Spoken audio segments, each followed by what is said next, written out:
Hey, this is Niamh of the Stay-at-Home Family, and today I'm going to talk about iPhone addiction or smartphone addiction. So this is actually kind of a departure from my usual sort of video, but my mother got an iPhone, and she was really excited about it, but she was kind of saying, wow, Niamh, I can really see how quickly and easily these things become quite addictive. That, you kind of find yourself waking up in the morning and the first thing you're doing before you're even out of bed is checking your email. Now, in a world where we're kind of super hyper over connected, sometimes that can be a massive challenge. Is, okay, how do I create some space around me and create some rules to help me avoid cutting myself off or being sucked into the iPhone too easily. And I just want to say, I don't think there's anything wrong with these things. I have one myself. I would show it to you, but it's recording this video. So smartphones make it incredibly easy for us to get access to stuff. But as such, everything is also kind of designed to pull us into whatever particular agenda or program wants to pull us in. So for example, Facebook has notifications set up so that it lets you know, hey, there's stuff to look at over here, and then you spend more time there. It's for their benefit. So there's a couple things that you can do to avoid becoming completely sucked in when you get a smartphone. One, get to know your notifications center. Now this is in the iPhone settings. If you go to settings and notifications, I'm not sure where it is on other smartphones, but I'm sure there is one. In your notifications settings, you can actually go through each and every single app and make sure that they are turned off or turned only to what you want to see. Now, I have mine set so everything is turned off, except I do get I have one particular email address listed as a VIP email, which is when I do get sales notifications, because I never mind seeing those pop up on my phone. So I see those pop up in the lock screen, but nothing else is going to show up there. You have complete control over this so that you don't feel like you have to be sucked in the second someone sends you a message or the second Skype beeps or any of these other things. Now, two, create rules for yourself. So once you've got the notifications the way you want, you need to create a few rules that that still allow you to use the phone, but use it the way you intended to use it instead of kind of falling into whatever way the phone wants you to use the phone. So a couple things would be, don't keep it right next to your bed. I got to a point where I'm in a different time zone than a lot of the people I work with.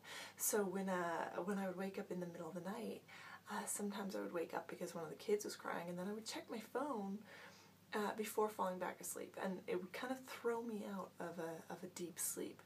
So what happens is sometimes when this happens, you're kind of not fully doing what you're doing. You're kind of half in your phone, half not.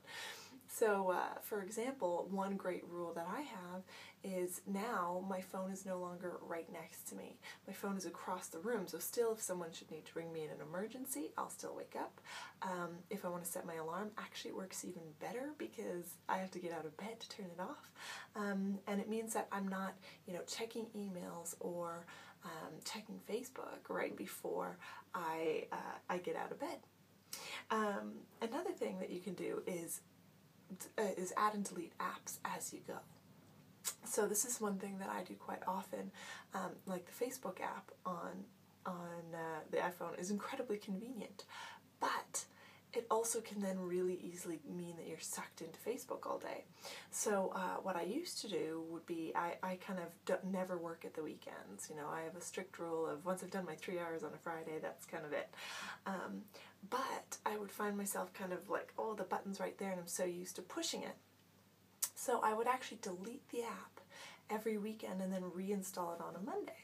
Now it's gotten to the point where I've completely deleted the app so that in order to go on Facebook on my phone, I have to make a very conscious decision.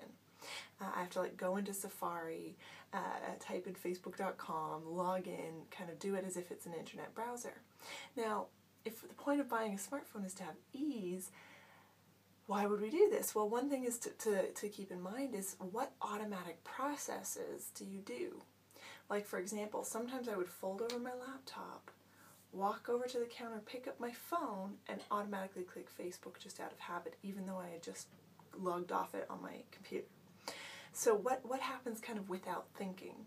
Sometimes you have to game yourself a little bit. You have to set things up in such a way that you have to make a conscious decision to do something. So those are my 3 top rules for not getting addicted to your iPhone. I know it's a kind of a departure from what I normally talk about, but sometimes we have to make conscious decisions in life to create what it is we want to create in our day, to decide how we want to be. And that's one thing that has led me to a lot of the success that I've had, is making conscious decisions ahead of time to kind of game myself a little bit, to know my weaknesses and set up some rules so that I could do and be the kind of person that I want to be. Have time in my life for reading, for going for walks, for spending time with my kids uninterrupted. All these things happen when you really make decisions to live the way you want to live and create some rules to change your habits, because it's just habits that come back to get you. So make a new decision. Click the link below to learn more about the stay-at-home family and what we do, and I will see you in the next video.